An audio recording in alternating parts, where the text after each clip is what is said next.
Hello दोस्तों। आज के क्लास में हम लोग यूपी डीएलएड प्रथम सेमेस्टर के बाल विकास एवं सीखने की प्रक्रिया जो कि प्रथम प्रश्न पत्र है कि राजन सीरीज का लघुत्तरीय प्रश्न को पढ़ेंगे। ये राजन सीरीज का 12वां क्लास है।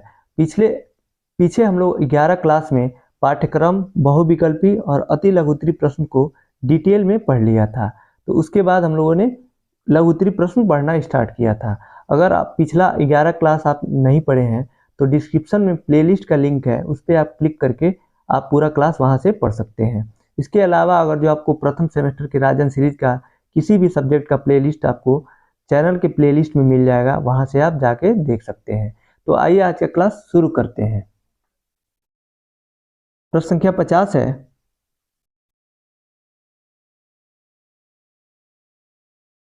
ध्यान से आपका क्या तात्पर्य है, अथवा ध्यान या अवधान क्या है, या कितने प्रकार का होता है, ध्यान को प्रभावित करने वाले कारक कौन कौन से हैं, अथवा अवधान को प्रभावित करने वाले कारकों को लिखिए। ये प्रश्न 2019 में पूछा हुआ है। ये ऊपर वाला दो नहीं, नीचे वाला अवधान को प्रभावित करने वाले कारकों को लिखिए। तो ये ऊपर वाला भी पूछ सकता है। इसी में दूसरा प्रश्न है अथवा करके, इसी में सब आ जाएगा। अवधान क्या है या कितने प्रकार का होता है, ध्यान को प्रभावित करने वाले कारक कौन कौन से हैं। तो आइए इसका उत्तर देखते हैं। उत्तर है ध्यान से आशय, मतलब ध्यान का मतलब क्या होता है। इसमें दिया है, ध्यान मन की वह प्रक्रिया है जिसमें व्यक्ति अपने मन को अधिक पदार्थों से हटाकर एक ही पदार्थ पर एकाग्र करता है। ध्यान रुचि पर आधारित होता है। जब किसी कार्य को ध्यान से किया जाता है तो वह उसका परिणाम अच्छा मिलता है। अब ध्यान के प्रकार कितने हैं। पहला है ऐच्छिक ध्यान। जब हम अपने इच्छा अनुसार किसी पर अपना ध्यान केंद्रित करते हैं तो उसे ऐच्छिक ध्यान कहते हैं। और दूसरा है अनैच्छिक ध्यान। जब बिना इच्छा से किसी वस्तु पर हमारा ध्यान केंद्रित हो जाता है तो उसे अनैच्छिक ध्यान कहते हैं। यह ध्यान अस्थायी होता है।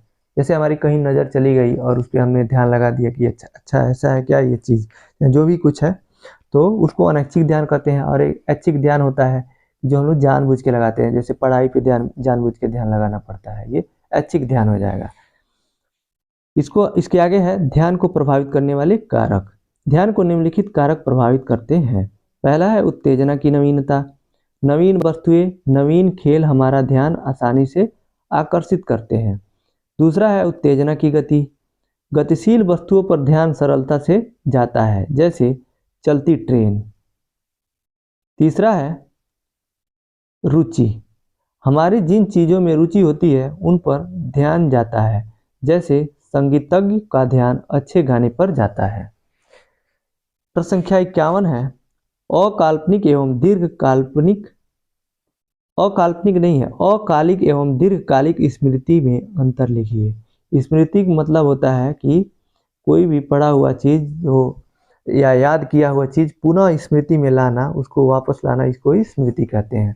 तो कुछ जो स्मृति होती है अल्पकालीन होती है, थोड़े समय के लिए, और दीर्घकालीन जो होती है वो लंबे समय तक होती है। इन दोनों में अंतर बताना है। तो इसका उत्तर दिया है, अल्पकालिक एवं दीर्घकालिक स्मृति में निम्नलिखित अंतर पाया जाता है। एक तरफ लिखा है अल्पकालिक स्मृति, दूसरे तरफ है दीर्घकालिक स्मृति। तो अल्पकालिक स्मृति में पहला है विषम अथवा वस्तु की संचय क्षमता कम होती है। और दीर्घकालिक स्मृति में पहला है विषय अथवा वस्तु की संचयन क्षमता अधिक होती है। अकालिक स्मृति में दूसरा है उत्तेजनाओं को व्यक्ति शीघ्र भूल जाता है। और दीर्घकालिक में दूसरा है उत्तेजनाओं को व्यक्ति अधिक समय तक याद रखता है। प्रश्न संख्या 52 है, बाल विकास से आप क्या समझते हैं। उत्तर, बाल विकास दो शब्दों के योग से बना है, बाल एवं विकास। बाल का अर्थ बाल्यावस्था से लिया जाता है। बाल्यावस्था 12 वर्ष तक के बच्चों की दूसरी अवस्था है, किंतु बाल विकास से आशय गर्भावस्था से लेकर युवा अवस्था तक के बालकों के विकास से है। विकास का अर्थ एक ऐसी प्रक्रिया से लगाया जाता है जिसका प्रारंभ गर्भावस्था से होता है। यह जीवन पर्यंत किसी न किसी रूप में चलता रहता है। विकास प्राणी में प्राणी में पाई जाने वाली उस स्वाभाविक प्रक्रिया को कहते हैं जिसमें प्राणी गर्भावस्था से लेकर वृद्धावस्था तक अपने क्रमिक शारीरिक तथा मानसिक परिवर्तनों में गुजरता है। अतः बालक विकास मनोविज्ञान की वह शाखा है जिसके अंतर्गत विकासात्मक दृष्टिकोण अपनाते हुए गर्भावस्था से लेकर युवावस्था तक के मानव के व्यवहार अर्थात शारीरिक एवं मानसिक क्रियाओं में होने वाले क्रमिक परिवर्तन व्यक्तिगत होते हैं, उनका स्वरूप समय तथा कारणों एवं उनमें अंतर्निहित प्रक्रियाओं का वैज्ञानिक अध्ययन किया जाता है। हरलाक के अनुसार बाल विकास के बारे में हरलाक ने क्या कहा, इसको पढ़ना है, हम लोग को दिया हुआ है। इसमें क्या दिया है, आज बाल विकास में मुख्य रूप से बालक के रूप, व्यवहार, रुचियों एवं लक्ष्यों में होने वाले उन विशिष्ट परिवर्तनों की खोज पर बल दिया जा रहा है जो उसकी एक विकासात्मक अवस्था से दूसरी विकासात्मक अवस्था में पदार्पण करते समय होते हैं। इसके अतिरिक्त बाल विकास यह खोज करने का भी प्रयास करता है कि ये परिवर्तन कब प्राप्त होते हैं, इसके लिए कौन से कारण उत्तरदायी हैं और ये व्यक्तिक हैं अथवा सार्वभौमिक। प्रश्न संख्या 53 है,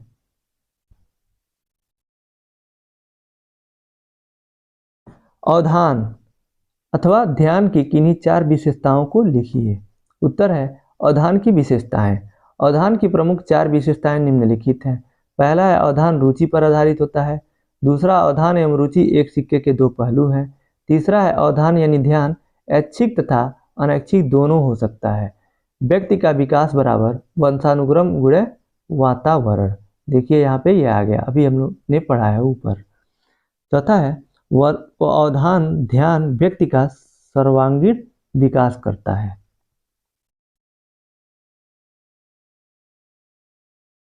प्रश्न संख्या 54 है, कुसमायोजन से आप क्या समझते हैं। उत्तर, कुसमायोजन का तात्पर्य समायोजन में असंतुलन आ जाना है। गेट्स के अनुसार कुसमायोजन व्यक्ति और उसके वातावरण में असंतुलन का उल्लेख करता है। कुसमायोजन से संबंधित व्यक्ति कुसमायोजित व्यक्ति कहलाता है। जो अपने काम को अपने परिवेश के अनुकूल नहीं बना पाता, ऐसा व्यक्ति दुखी रहता है तथा समाज से कटा रहता है। प्रश्न संख्या 55 है, व्यक्ति की भिन्नताओं से आप क्या समझते हैं, अथवा व्यक्तिक भिन्नता से क्या तात्पर्य है, सेम चीज़ है, अथवा व्यक्तिक भिन्नता का अर्थ लिखिए। ये भी, इसका भी अर्थ वही है जो पहले प्रश्न का है। और अथवा करके एक और तरीके से पूछ सकता है, व्यक्तिक भिन्नता क्या है, इसका महत्व एवं प्रकार बताइए। तो जो व्यक्तिक भिन्नता का अर्थ है ये 2019 में पूछा हुआ था। तो आइए इसका उत्तर देखते हैं। उत्तर दिया है, प्रायः व्यक्ति भिन्नता का अर्थ देखा जाता है, प्रायः व्यक्तिगत भिन्नता का अर्थ देखा जाता है कि दो व्यक्ति एक जैसी कोई समानता रखते हुए भी उसके व्यवहार तथा रहन सहन में काफ़ी भिन्नताएं होती हैं। इसी भिन्नताओं को व्यक्तिक भिन्नता कहते हैं।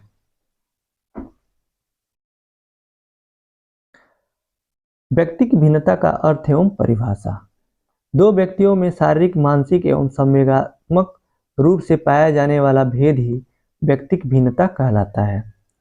स्किनर के अनुसार, अब स्किनर ने क्या परिभाषा दिया व्यक्तित्व भिन्नता का, मापन किया जाने वाला व्यक्तित्व का प्रत्येक पक्ष व्यक्तिक भिन्नता का अंश है।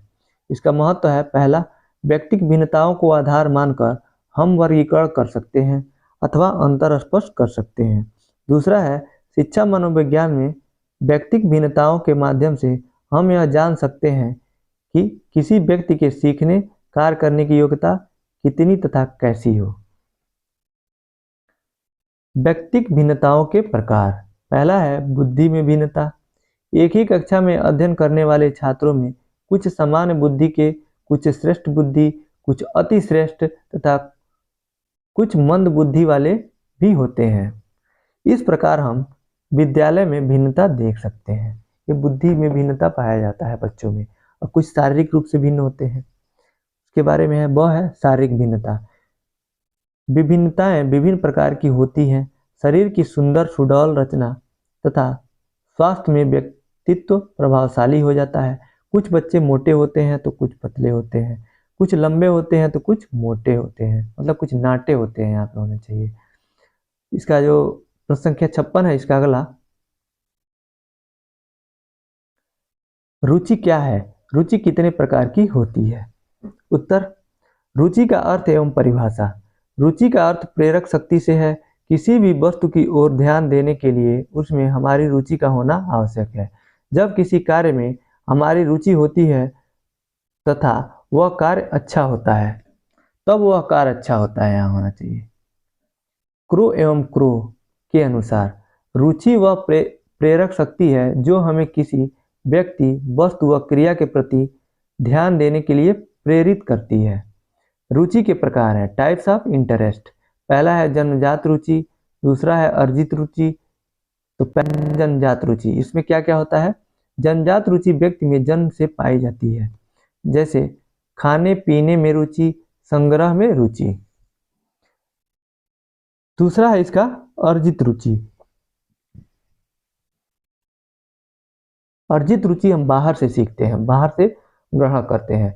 यह रुचि व्यक्ति में उत्पन्न होती है, जैसे गाने या अभिनय करने में रुचि। ये बाद में आती है, जन्मजात नहीं होती है। प्रश्न संख्या 57 है, रुचि को प्रभावित करने वाला कारक बताइए।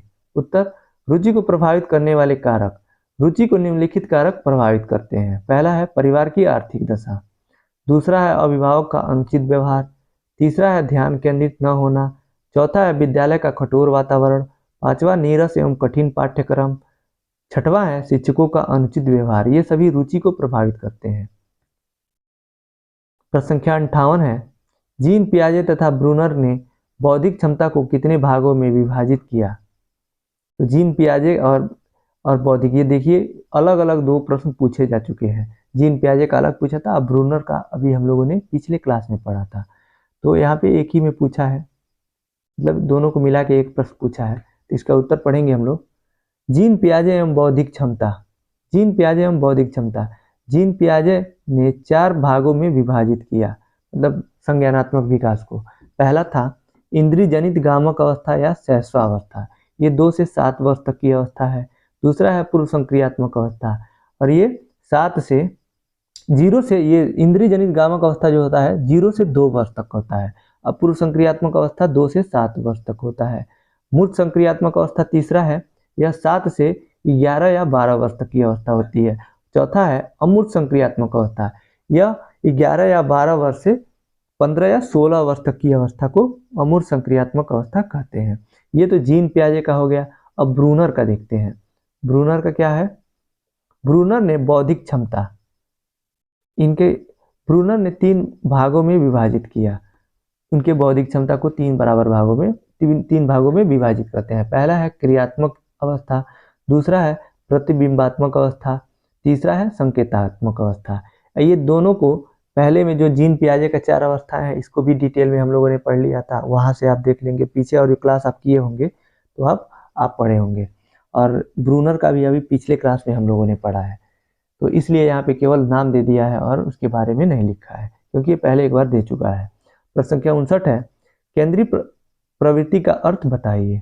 उत्तर, केंद्रीय प्रवृत्ति का आशय है प्रदत्तों की जटिलता को कम करने के लिए तथा उन्हें तुलना योग्य बनाने के लिए यह आवश्यक है कि उन विभिन्न तथ्यों को एक अंक में कम करके तुलना की जाती है।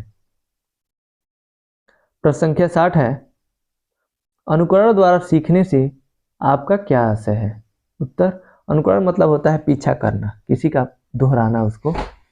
उत्तर है इसका, सीखने की प्रक्रिया में अनुकरण का महत्वपूर्ण स्थान है। विद्यालय में छात्र अपने शिक्षकों का अनुकरण करते हैं। अनुकरण से तात्पर्य दूसरे की नकल करके सीखना है। मैकडूगल के अनुसार एक व्यक्ति द्वारा दूसरे की क्रियाओं तथा शारीरिक गतिविधियों को नकल करने की प्रक्रिया को अनुकरण कहते हैं। प्रश्न संख्या 61 है, हरलाक के अनुसार विकास की कौन कौन सी अवस्थाएं हैं? नाम बताइए। उत्तर, हरलाक के अनुसार विकास की अवस्थाएं, हरलाक की विकास की अवस्थाएं निम्न है। पहला है गर्भकालीन अवस्था, ये होती है गर्भधान से जन्म तक, मतलब जन्म होने के पहले तक, जब जन्म होती है इसको गर्भकालीन अवस्था कहते हैं। दूसरा है शस्यावस्था, जन्म से 2 सप्ताह तक की आयु को कहते हैं शैशवावस्था। ये किसके अनुसार? सिर्फ हरलाख के अनुसार ही कहते हैं। अब कभी भी पूछेगा तो सिर्फ और जो हरलाख का नाम लेगा तभी ये सारे चरणों का वर्णन करेंगे हम। तीसरा है बचपनावस्था, तीसरे सप्ताह से 2 वर्ष तक। चौथा है पूर्व बाल्यावस्था, तीसरे वर्ष से 6 वर्ष तक। पांचवा है उत्तर बाल्यावस्था, 7वें वर्ष से 12 वर्ष तक। छठवा है वयः संधि, 11 या 12 वर्ष से 13 या 14 वर्ष तक की अवस्था को वयः संधि कहते हैं। पांचवा है पूर्व किशोरावस्था, 13 से 17 वर्ष तक, और उत्तर किशोरावस्था 18 से 21 वर्ष तक। नौवा है जो प्रौढ़ावस्था, 21 से 40 वर्ष तक। ये हरलाख ने ये सारी अवस्थाएं दी थी। इसमें आगे दिया है 10वां है मध्यावस्था, 41 से 60 वर्ष तक की अवस्था को मध्यावस्था कहते हैं। और 11 है इसका वृद्धावस्था, 60 वर्ष के बाद की अवस्था को वृद्धावस्था कहते हैं। प्रश्न संख्या 62 है बालक के संवेगात्मक विकास को प्रभावित करने वाले कारक कौन कौन से हैं? वर्णन कीजिए। उत्तर, बालक के संवेगात्मक विकास को प्रभावित करने वाले कारक। बालक के संवेगात्मक विकास को प्रभावित करने वाले कारक निम्नलिखित हैं। इसके पहले प्रश्न आ चुका है कि शिक्षण को प्रभावित करने वाले क्या कारक हैं, तो वही सेम कारक इसमें भी हो जाएंगे। आप सेम उसमें उसका जो जितने भी कारक हैं इसमें आप लिख सकते हैं। बालक के संवेगात्मक विकास को भी सेम चीजें सारी प्रभावित कर सकती हैं। पहला है परिवार। परिवार बालक की प्रथम पाठशाला है। बालक परिवार के सदस्यों का अनुकरण करता है। जिस परिवार में झगड़े होते हैं उस परिवार के बालक संवेगात्मक रूप से उत्तेजित रहते हैं। दूसरा है बालक की आर्थिक दशा। यदि बालक की आर्थिक स्थिति ठीक नहीं है तो वह बालक अपने आप में हीन भावना का समावेश कर लेता है। तीसरा है अध्यापक। अध्यापक भी संवेगात्मक विकास को प्रभावित करता है, संवेगात्मक भावना को। तीसरा है अध्यापक के बारे में क्या दिया है? शिक्षक का भी बालक के संवेगात्मक विकास पर विशेष प्रभाव पड़ता है। यदि अध्यापक अधिक क्रोधित होकर बोलता है तो बालक भी उनका अनुकरण करता है। चौथा है बालक का स्वास्थ्य। स्वस्थ बालकों के संवेगात्मक विकास में स्थिरता होती है। अवस्था बालक अपने संवेगों पर नियंत्रण कम रख पाते हैं और वे क्रोधी स्वभाव के हो जाते हैं। तीसरा है प्रश्न संख्या 63 है बाल निर्देशन का महत्व बताइए। उत्तर, बाल निर्देशन का महत्व। बाल निर्देशन का महत्व निम्न प्रकार है। पहला है बाल निर्देशन से शिक्षकों को बालकों की क्षमताओं की जानकारी मिलती है। दूसरा है बाल निर्देशन के माध्यम से शिक्षकों को बालकों की रुचियों की जानकारी मिलती है। तीसरा है बाल निर्देशन के माध्यम से शिक्षक बालकों की व्यक्तिगत समस्याओं का समाधान कर सकते हैं। चौथा है बाल निर्देशन की सहायता से शिक्षक बालकों की अनुशासित ढंग से रख सकता है। बाल निर्देशन के मतलब होगा बच्चे के विकास में या बच्चे के पाठ्यक्रम में, बच्चे के शिक्षण में उसका निर्देश करना। निर्देश का मतलब उसकी सहायता करना जहां भी उसको प्रॉब्लम हो रही हो। प्रश्न संख्या 64 है सीखने सिखाने तथा विद्यालय व्यवस्था के संदर्भ में समुदाय के सक्रिय सदस्यों का अभिप्रेरण में योगदान स्पष्ट कीजिए। ये प्रश्न 2019 में पूछा हुआ था। अथवा करके पूछा है सीखने में समुदाय के महत्व को स्पष्ट कीजिए। उत्तर, सीखने में समुदाय का महत्व। सीखने में समुदाय का महत्व निम्नलिखित क्षेत्रों में है। पहला है समुदाय बालकों के नैतिक तथा सामाजिक मूल्यों को विकसित करता है। दूसरा, समुदाय बालक के शारीरिक विकास पर समुचित ध्यान देता है। तीसरा है समुदाय के सहयोग से विद्यालय का वातावरण अच्छा बना रहता है। चौथा है समुदाय में बालक को आत्म प्रकाशन तथा आत्म विश्लेषण का अवसर मिलता है। समुदाय मतलब समाज हुआ। इसमें मतलब पूछा है सीखने में समाज के महत्व क्या क्या है, तो इसी का ये उत्तर था। अगला प्रश्न है प्रश्न संख्या 65 बाल विकास के संदर्भ में सामाजिक विकास से आपका क्या तात्पर्य है। उत्तर, मानसिक विकास का अर्थ बालक का समाजीकरण परिवार में ही आरंभ होता है। परिवार के सदस्य जैसा व्यवहार करते हैं बालक भी वैसा ही व्यवहार का अनुकरण करता है। बालक में सामाजिक विकास होना अत्यंत आवश्यक है। बालक में सामाजिक विकास के लिए बालक के माता पिता की आर्थिक स्थिति, विद्यालय का वातावरण, माता पिता का दृष्टिकोण आदि अपना बहुमूल्य योगदान देते हैं। प्रश्न संख्या 66 है, सृजनात्मकता क्या है? बालकों में सृजनात्मकता क्षमता का विकास कैसे किया जा सकता है? उत्तर, सृजनात्मकता से आशय क्रो एवं क्रो के अनुसार सृजनात्मकता मौलिक परिणामों को अभिव्यक्त करने की एक मानसिक प्रक्रिया है। बालकों में सृजनात्मकता का विकास, बालकों में सृजनात्मकता का विकास करने के हेतु आवश्यक है कि उनके शिक्षक भी सृजनात्मक प्रवृत्ति के हों। दूसरे शब्दों में कहा जा सकता है कि अध्यापक साहित्य, कला, विज्ञान आदि क्षेत्रों में भिन्न भिन्न सृजनात्मक कार्य प्रस्तुत करने अपने छात्रों को सृजनात्मक अभिवृत्ति को प्रोत्साहित करने में समर्थ होने चाहिए। अध्यापकों को चाहिए कि वे छात्रों के कार्यों की प्रशंसा करें तथा सृजनात्मक कार्यों के प्रति उनमें आत्मविश्वास भरे। प्रश्न संख्या 67 है, परिपक्वता को परिभाषित कीजिए अथवा परिपक्वता पर टिप्पणी लिखें। उत्तर, परिपक्वता का अर्थ एवं परिभाषा। परिपक्वता वह स्थिति है जिसमें वह शारीरिक पूर्णता को प्राप्त कर लेता है। सामान्यतः 25 वर्ष की आयु परिपक्वता की आयु मानी जाती है। इस अवधि में शरीर अपनी पूर्णता को प्राप्त कर लेता है और मस्तिष्क का पूर्ण विकास हो जाता है। इसी को ही परिपक्वता अवस्था बोलते हैं। मतलब 25 वर्ष की उम्र में बालक पूर्ण रूप से जाएगा। बोरिंग के अनुसार, बोरिंग एक मनोवैज्ञानिक थे, उनके अनुसार परिपक्वता की परिभाषा देखिए क्या है। परिपक्वता गौण विकास है जिसका अस्तित्व सीखी जाने वाली क्रिया या व्यवहार के पूर्व होना आवश्यक है। सीखने में परिपक्वता का योगदान, परिपक्वता प्राप्त होते ही स्वाभाविक रूप से व्यक्ति की समझ का विकास हो जाता है और वह शीघ्र सीख जाता है। प्रश्न संख्या 68 है, मूल्यों के विकास से आप क्या समझते हैं? नैतिक एवं सामाजिक मूल्यों को स्पष्ट कीजिए। उत्तर, मूल्यों के विकास से आशय नैतिक मूल्यों के विकास तथा सामाजिक मूल्यों के विकास का बालकों में होना। मतलब मूल्यों के विकास से आशय नैतिक मूल्यों के विकास तथा सामाजिक मूल्यों के विकास का बालकों में होना है। और इसी में हेडिंग दिया है नैतिक मूल्य। जिन मूल्यों के माध्यम से व्यक्ति की भलाई हो, दूसरों को कष्ट न पहुंचे, उन्हें हम नैतिक मूल्य कहते हैं, जैसे सत्यता, ईमानदारी।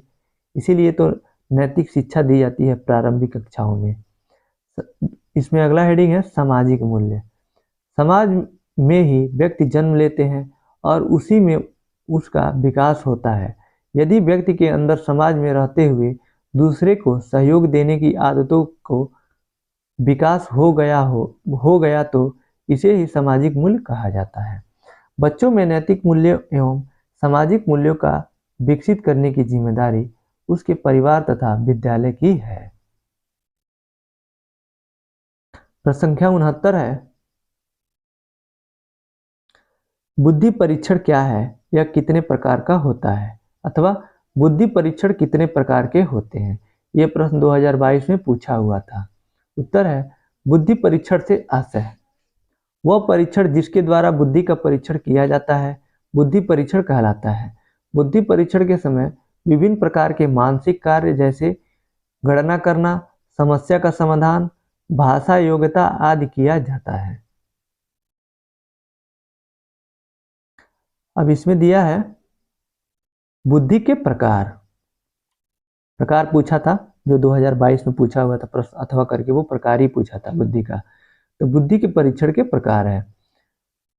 Types of intelligence test. प्रशासन की दृष्टि से बुद्धि परीक्षण 2 प्रकार का होता है। पहला है व्यक्तिगत बुद्धि परीक्षण।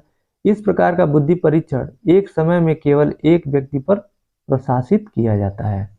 दूसरा है सामूहिक बुद्धि परीक्षण। सामूहिक बुद्धि परीक्षण एक साथ कई व्यक्तियों पर प्रशासित किया जाता है। प्रश्न संख्या 70 है, सीखने में स्थानांतरण से आप क्या समझते हैं? यह कितने प्रकार का होता है? उत्तर, सीखने में स्थानांतरण से आशय। सीखने में स्थानांतरण को अधिगम अंतरण भी कहते हैं। कैंडलैंड के अनुसार अंतरण पूर्व सीखे गए व्यवहार का वर्तमान में सीखे गए व्यवहार पर पड़ने वाले प्रभाव से संबंधित है। स्थानांतरण के प्रकार। स्थानांतरण दो प्रकार का होता है। पहला है धनात्मक स्थानांतरण और दूसरा है ऋणात्मक स्थानांतरण। तो धनात्मक स्थानांतरण में देखते हैं क्या है। जब पूर्व अर्जित ज्ञान नवीन ज्ञान को अर्जित करने में सहायता होता है तो उसे धनात्मक स्थानांतरण कहते हैं। और जब ऋणात्मक स्थानांतरण में जब पूर्व अर्जित ज्ञान नवीन ज्ञान को अर्जित करने में बाधक होता है तो उसे ऋणात्मक स्थानांतरण कहते हैं। तो ये था सीखने के स्थानांतरण से आशय और इनके जो दो प्रकार हैं, धनात्मक स्थानांतरण और ऋणात्मक स्थानांतरण। इसी के साथ आज का क्लास ये लघुत्तरित प्रश्न का ये क्लास यहीं समाप्त होता है और जो भी इसमें बचे हुए प्रश्न हैं हम लोग अगले क्लास में पढ़ेंगे। आज का क्लास आपको कैसा लगा आप कमेंट बॉक्स में बताइएगा। अगर आपको अच्छा लगा तो वीडियो को लाइक कीजिए, अपने दोस्तों के साथ शेयर कीजिए जो भी डीएलएड या बीटीसी कर रहे हैं, और चैनल पे नए हैं तो चैनल को सब्सक्राइब कीजिए। इस वीडियो को देखने के लिए आपका बहुत बहुत धन्यवाद दोस्तों।